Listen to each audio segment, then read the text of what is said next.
ಎಲ್ಲರಿಗೂ ನಮಸ್ಕಾರ. ನಾನು ಆಶೀರ್ವಾದ ಸೇವಾ ಆಶ್ರಮಕ್ಕೆ ಹೋಗಿದ್ದೆ. ನಂತರ ಅವರೆಲ್ಲರೂ ಅವರ ಕೆಲಸವನ್ನು ಮಾಡ್ತಾಯಿದ್ರು. ಒಬ್ಬೊಬ್ಬರು ಆಟ ಆಡ್ತಾಯಿದ್ರು, ಒಬ್ಬರು ಓದ್ಕೊತಾ ಇದ್ದರು. ಅವ್ರಿಗೆ ಏನು ಬೇಕೋ ಅವ್ರು ಮಾಡ್ಕೊತಾ ಇದ್ದರು. ನಂತರ ಅದೆಲ್ಲ ಮುಗಿಸಿ ಅವರು ನನ್ನ ಹುಟ್ಟುಹಬ್ಬಕ್ಕೆ ಅವರು ನನಗೆ ವಿಶ್ ಮಾಡಿದ್ರು. ವಿಶ್ ಮಾಡಿದ ನಂತರ ನಾನು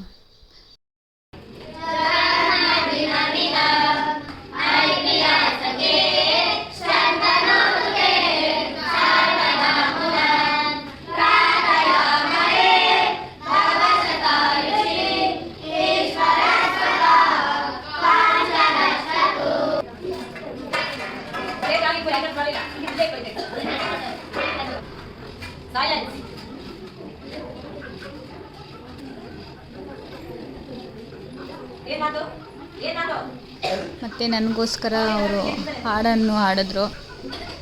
ಪಾಪ ಮಕ್ಕಳು ತುಂಬ ಖುಷಿಯಾಯಿತು. ಮತ್ತು ಎಲ್ಲರಿಗೂ ಸ್ವೀಟ್ ಹಂಚಿ ನನ್ನ ಬರ್ಡೇನ ನಾನಲ್ಲಿ ಸೆಲೆಬ್ರೇಟ್ ಮಾಡ್ಕೊಂಡೆ ಈ ವರ್ಷ.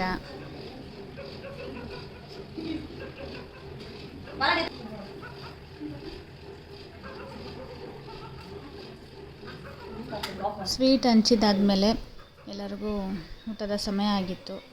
ಸೊ ಊಟವನ್ನು ಹಾಕ್ತೆ ಎಲ್ಲರಿಗೂ.